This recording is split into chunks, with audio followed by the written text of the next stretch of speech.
then he takes her into the tunnel and he picks her up. He throws her against the wall. Blood is gushing from her head.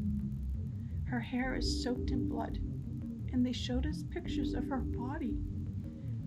Against the wall, the blood outlined her body. And you could see where the blood ran down around her as he was raping her. These are the kind of people that have no compulsion. Like, to them, this is nothing. We need to protect our families, our borders, our children. I don't care about politics. Well, I do, but I want to preserve life. And that's the only reason why.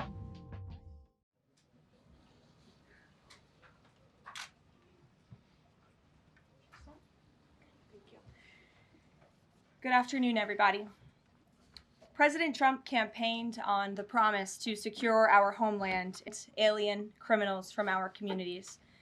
That is why the American people overwhelmingly reelected him back to this office, and it's why the American people defeated the Democrat Party in devastating fashion. Today, we have officially learned Democrat officials still refuse to accept the will of the American people. Maryland Democrat Senator Chris Van Hollen rushed to Dulles Airport this morning to fly to El Salvador, potentially using taxpayer dollars, to demand the release of deported, illegal, alien MS-13 terrorist. The Democrats and the media in this room have continually and wrongly labeled Kilmar Abrego Garcia as a Maryland father. There is no Maryland father. Let me reiterate. Kilmar Abrego Garcia is an illegal alien, MS-13 gang member and foreign terrorist who was deported back to his home country. And when Kilmar Abrego Garcia was originally arrested, he was wearing a sweatshirt with rolls of money covering the ears, mouth, and eyes of presidents on various currency denominations. This is a known MS-13 gang symbol of hear no evil, speak no evil, see no evil. Abrego Garcia was also arrested with two other well-known members of the vicious MS-13 gang. And two separate judges found that Abrego Garcia was a member of MS-13, and that finding has never been disputed. And just this morning, it was revealed through Maryland court documents that Abrego Garcia's wife petitioned for an order of protection against him for 2 instances of domestic violence in May of 2021. And here is the order right here. The court ordered that the respondent committed the following acts of abuse. Once in May of 2021, assault in any degree. And on May 4th of 2021, he punched and scratched his wife, ripped off her shirt, and grabbed and bruised her. This is from a court in Maryland. So not only are Democrats rushing to defend an illegal criminal foreign terrorist gang member, but also an apparent woman beater. To set all of that aside, the basic fact that he was illegally inside our country and had a lawful deportation order made him subject to removal back to his home country of El Salvador. And if he ever ends up back in the United States, he would immediately be deported again. Nothing will change the fact that Abrego Garcia will never be a Maryland father. He will never live in the United States of America again. And the United States Supreme Court ruled unanimously that the President of the United States and the Secretary of State could not be compelled to forcibly retrieve this citizen of El Salvador who is currently locked up in a maximum security prison in his home country due to his MS-13 membership. To remind the media and the Democrat Party, MS-13 are among the most vicious and dangerous individuals in this world. They pose a direct threat to the United States, El Salvador, and any other country who maintains basic law and order.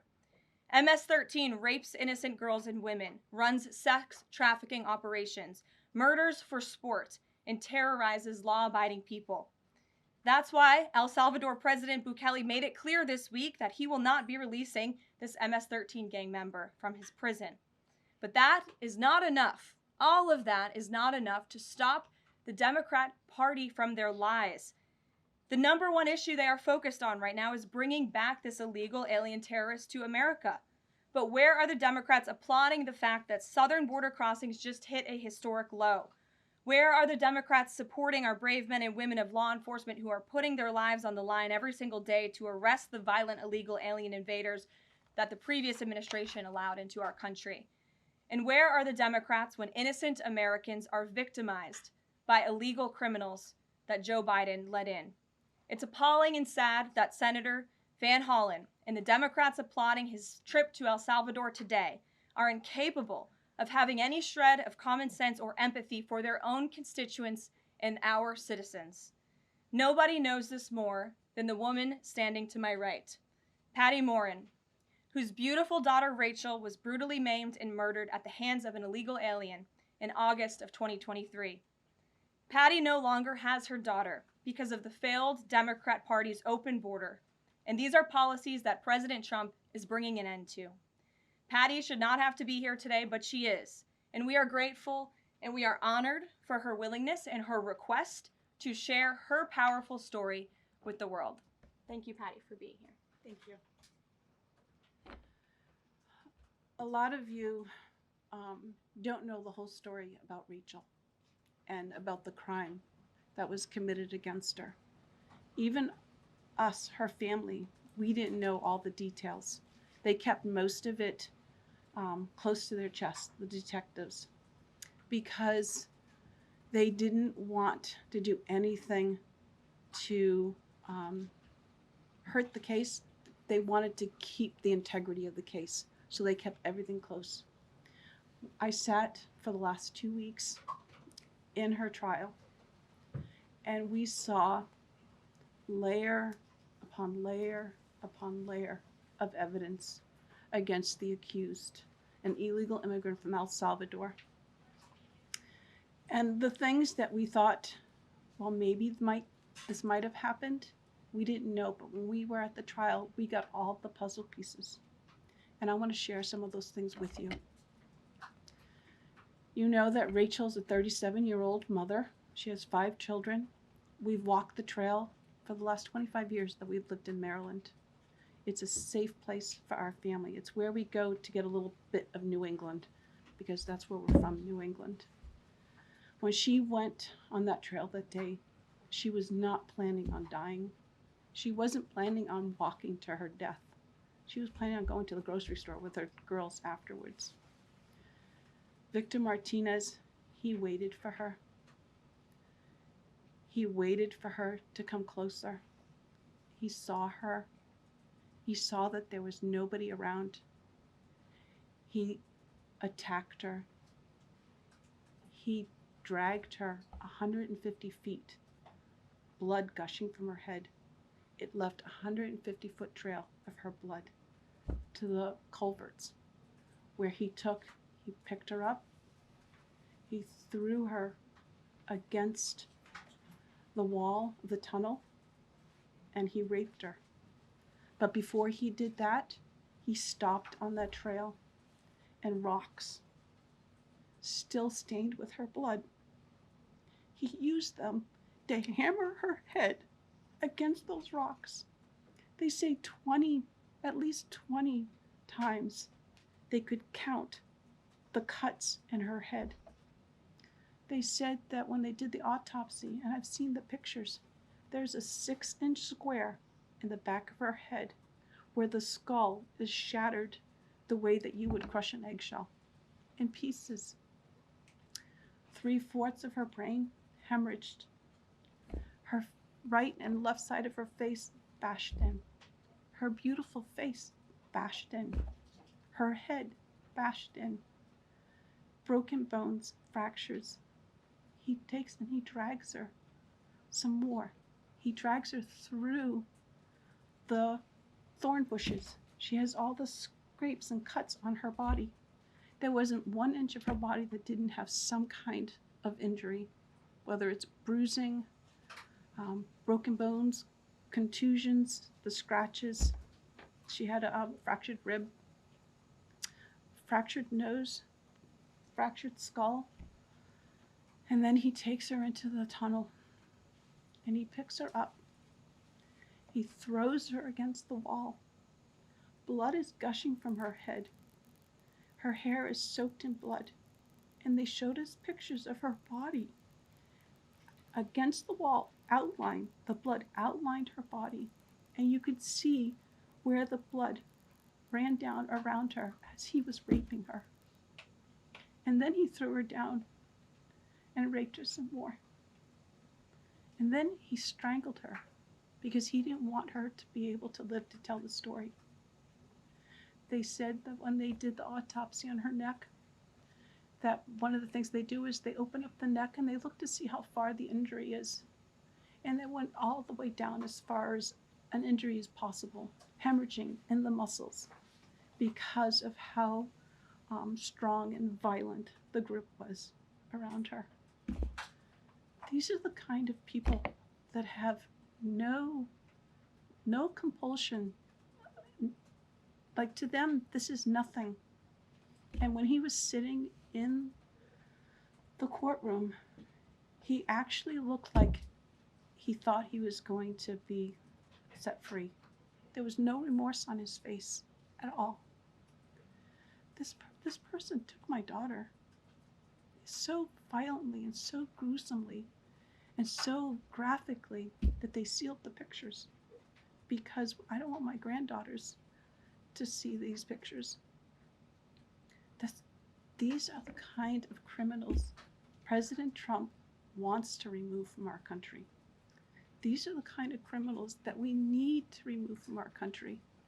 We are American citizens. Why should we allow people like this, violent criminals that have no conscience at all, to murder our mothers, our sisters, our daughters? I don't understand why there's even any kind of problem with this. And it's not that it's political, like the left or the right, although I understand different parties have used it in the past.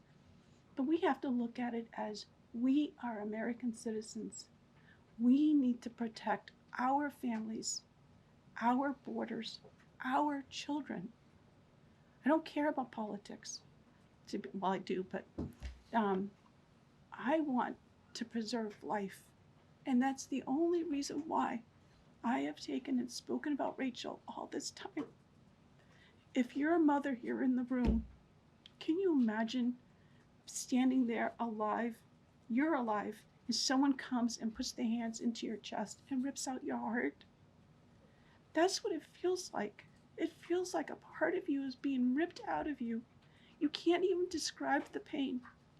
Just like you can't describe to your husband what it feels like to carry a baby in your womb, or to feel those first kicks, or to know just intuitively if it's a boy or a girl. It's only a thing that a mother knows. Why are we not protecting the American citizens? It's just common sense. Why are we not protecting our children? And to have a senator from Maryland who didn't even acknowledge or barely acknowledged my daughter and the brutal death that she endured, leaving her 5 children without a mother and now a grandbaby without a grandmother, so that he can use my taxpayer money to fly to El Salvador to bring back someone that's not even an American citizen. Why does that person have more right than I do, or my daughter, or my grandchildren? I don't understand this. Thank you. Thank you. Thank you. And I just want to say that as a mother and as an American citizen, the president and our entire team, and I hope people in this room are grateful for your willingness to come here and your request to share your daughter's story. And I think the country hears you loud and clear. So thank you.